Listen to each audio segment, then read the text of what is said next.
Hey guys, welcome back to my channel. My name is Fatima, and if you are new here, I upload videos every Sunday. We talk about all things faith, self-care, mental health. You know the vibes. You know the vibes when you click the video. I hope you know the vibes. If you are a returning viewer, thank you for coming back. I so appreciate you being here. Hope you're enjoying the Divine Detours series.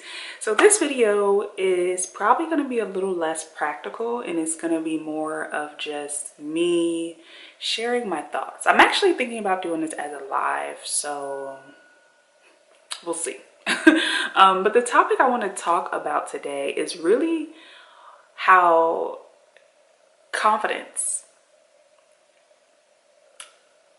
our confidence is impacted by loss, right? So in one of my previous videos, I think it was episode 4, I talked about loss and grief and how we have to look at these major transitions in our lives, whether we are losing a job, we're moving, a relationship ends, like we lose a home or a car, whatever it is that we lose, like how those are major losses that require a grieving process. So in the midst of that, your confidence may be shaken. So this video is for the person that's finding themselves in a space where they're trying to rebuild. They want to rebuild their life. They want to rebuild maybe the things that they lost, or they want to rebuild and get back to a place where they were before they started experiencing all these changes. Wherever you are on that journey, I hope that this video finds you at the perfect time.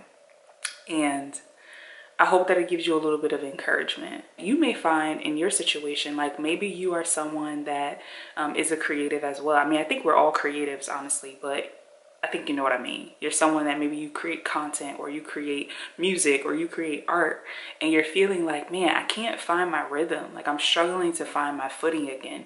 It could be because of the lack of comfort in your new environment, in this new space that you're in. So number one, give yourself grace, but also recognize that there may be some things that you can do to start to feel more at home and more tapped into your true self, right? So another example of something that really helps me to feel like me that I have not been able to do, going out and just like getting dressed, doing my hair, doing my makeup, and getting real cute, and just going out to like a new part of town or a new part of the city and just exploring, going to a coffee shop, working, like the same things I would be doing at home, right? Like whether it's during the week or on the weekend, but just doing it out somewhere else, and maybe walking around the neighborhood, maybe going into some of the shops and getting to know people, connecting with people. I always have, you know, my business cards for my nonprofit, like getting to know people and having those experiences is truly something that I enjoy. Now,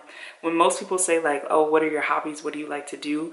Maybe for you, it's not that, right? Maybe you don't care about doing that. You're not a person that likes to go out and network and connect with people. But for me, that is something that literally brings me so much joy. It's not something that I want to do all the time, because sometimes my energy I just want to be, you know, alone, or I don't really want to have like those engaging conversations.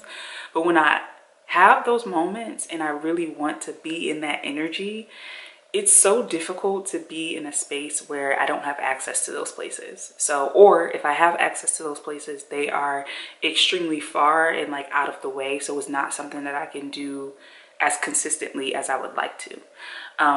But that is one of the things that, like today, for example, I am going to drive to a dance class, and I've decided that, well, since I'm going to go to this dance class, I'm going to make a day out of it. You know, I'm going to work on content. I'm probably going to be editing these videos while I'm sitting in a coffee shop, and it might be less about connecting, but more just about feeling like I'm in my usual environment. Like I had gotten so accustomed to just being able to get up and go to whatever coffee shop or whatever little cafe or whatever vibe I wanted, I was able to have that. So now being like to a city environment where I have that lifestyle, it's been a challenge for your girl. It has been a challenge for your girl, I will not lie. So I encourage you to reflect on your own life, right? And if you're noticing that you're just not flowing, the things that you used to love doing, they're not clicking, even though you may have the energy and the renewed inspiration to do those things, but you're like, man, it's not clicking for me.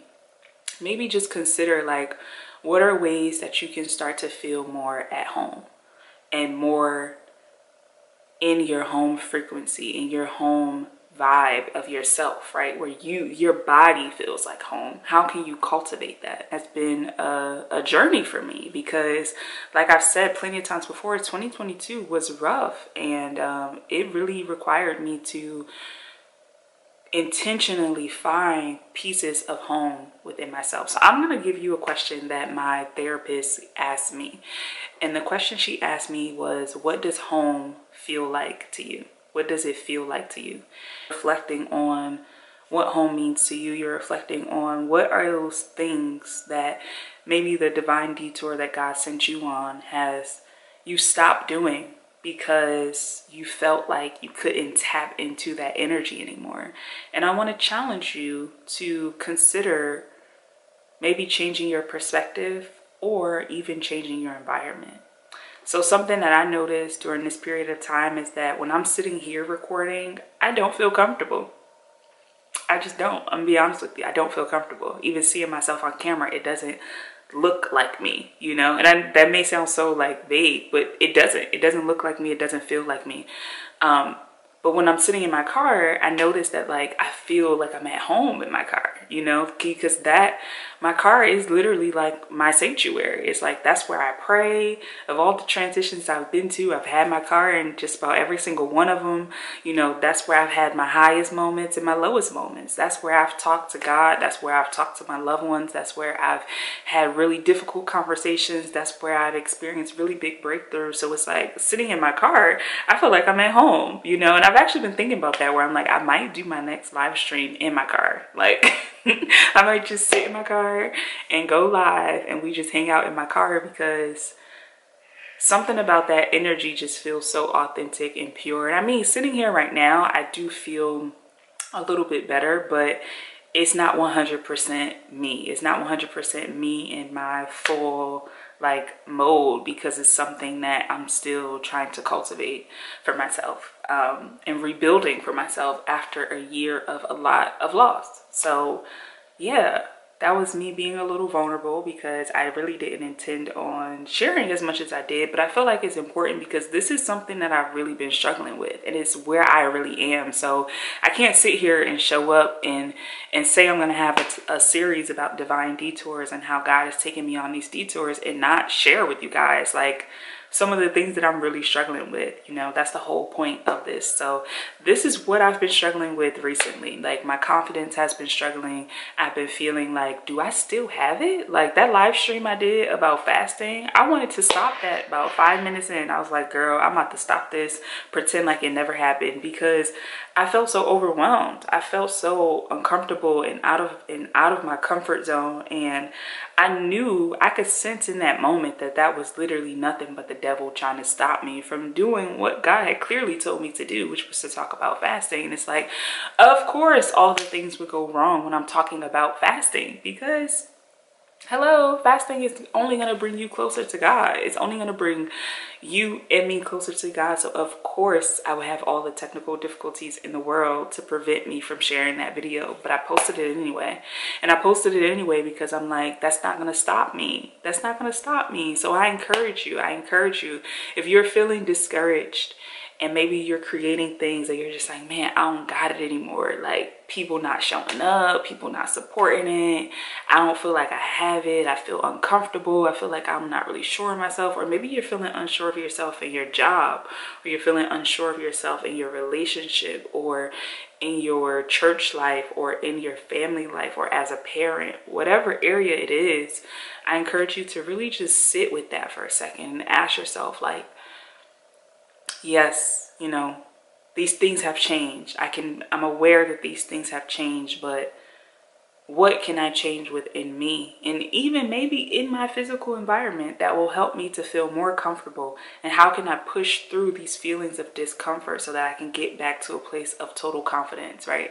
And we also have to remember as well that our confidence, just like everything else, comes from God. So we can't solely rely on ourselves to feel that. So I'm going to be real with y'all. In the moments where I'm like freaking out, where I'm like, oh, I don't know if I still got it, I don't know if I should still be doing this, I will pray. I will immediately be like, you know what? It is written. The same way Jesus turned up, okay? The way he turned up on Satan when he was out in the desert and he was trying to tempt him, like, I could give you the world. I can give you everything. If you really God, if you really about that life, turn this rock into bread. Like, if you hungry, what you saying? And Jesus is like, it is written. It is written, boo. Like, flee. Like, we not doing that. We're not doing that. So you gotta sometimes, like, I know as Christians or believers or whatever, it seems very like kumbaya, everybody's sweet, we love, we're kind, we pray to God. But sometimes you got to turn up in your prayers. Like sometimes you really have to turn up in your prayers and like use the word of God. Like if you think about that scripture that talks about putting on the armor of God, armor is for war. Armor is for, okay, going to battle. Armor is not for kumbaya, let's hold hands and talk through it. Armor is, I am ready to battle. And the word of God tells us to put on the armor of God every day. So we're renewing our mind every day and we're putting on the word of God, the armor of God every day. Then maybe we have a battle every day. Then maybe it's possible that every day we're going to be attacked by the enemy. Maybe it's possible that every day your mind is going to be attacked because Satan comes to steal, kill, and destroy. So he knows how to get to you. It's to get to you, he does it through lying. The same lies over and over again. You're not confident. You're not this. You're not that. People don't support you. You can't do this. You can't do that. That's why it's always the same story. You ever realize that when you're feeling discouraged, it's the same thing you were feeling discouraged about before? It's typically the same thing. Like, I don't know if it's just me. If it's not just me, comment below and let me know. Thumbs up this video. But for me, it's always the same topics where I'm like, oh wow, I'm feeling discouraged about this area again. Could it be that it is the same trick of the enemy coming again to get me off my path, to get me off my track, to get me out of alignment, right? Could it be? So really think about and study where it says to put on the armor of God and think about what that means for you. Because if you're feeling like you're lacking confidence in something that you know that God has gifted you to do and something that God has asked you to do and put a prompting on your spirit for you to do, and suddenly you're feeling like, oh, well, I'm not equipped. I can't do that. I'm not qualified. I don't have the skills. Maybe I'm not the person for the job. If God already told you that you are, you got to fight back. You have to fight back against those lies. You have to fight back and say it out loud if you have to. Pray your prayers out loud. I used to be one of those people that used to be so afraid to pray out loud, to praise out loud, to be expressive about God out loud. And now I'm like, I don't care. I am that person. I have become that churchy auntie that if I feel led to pray, I remember, this is random side note, but I remember I was talking to this guy once, like, I can't remember exactly when it was, but I just remember I was having a conversation with this guy and I was asking him about his relationship with God, of course. And side note, I'm going to have a whole series about romance and dating and all of the things in February. So get excited. Make sure you subscribe. And we were talking and I was like, yeah, like, how would you describe your relationship with God? And he was like, oh, well, I talk to God, blah, blah, blah, blah. He was like, but, it's not like the way it is for some people. And I was like, well, what do you mean? He was like, well, there was this one girl that I was dating and I was telling her that I was going through something and like she wanted to pray in that moment, and he was like, and it just felt weird, like it just felt like that wasn't the right time to pray. And I was like, what you mean that wasn't the right time to pray? And he was just like, like we were like out in public and like I think he said they were like on a date or something, like they were on like a couple of dates at that point and she wanted to pray. And I was like, well, why was that weird? He was like, I don't know, to me it just felt weird. Like I'm not the type of person that's like gonna pray like in public like that. And I was like, oh, okay. Never to be heard from again. Probably deleted his number after that, because it's like, what? Like, you don't, I'm sorry, what? Like, I understand if that's not your thing, but to feel like it was so weird and it was off-putting to you because this person wanted to pray and y'all happened to be in public. Listen, if I feel in my spirit that a word is bubbling up, we're praying, okay?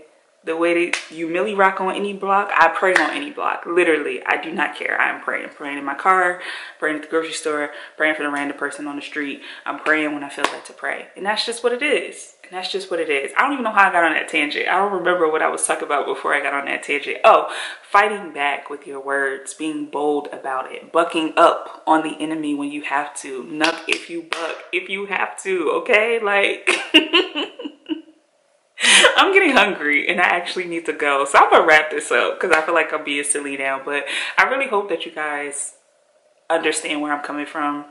And all jokes aside, that you take it to heart that the word of God truly does tell us to put on the armor every day. And that's because we have a battle. The battlefield of the mind, in the words of Joyce Meyer. So, I hope that this blessed you. I hope if nothing else, it gave you a little laugh. And next time you hear Nuck If You Buck, think about, you know, you knucking and bucking against the enemy. Okay, I'll talk to you guys later. Thanks for watching.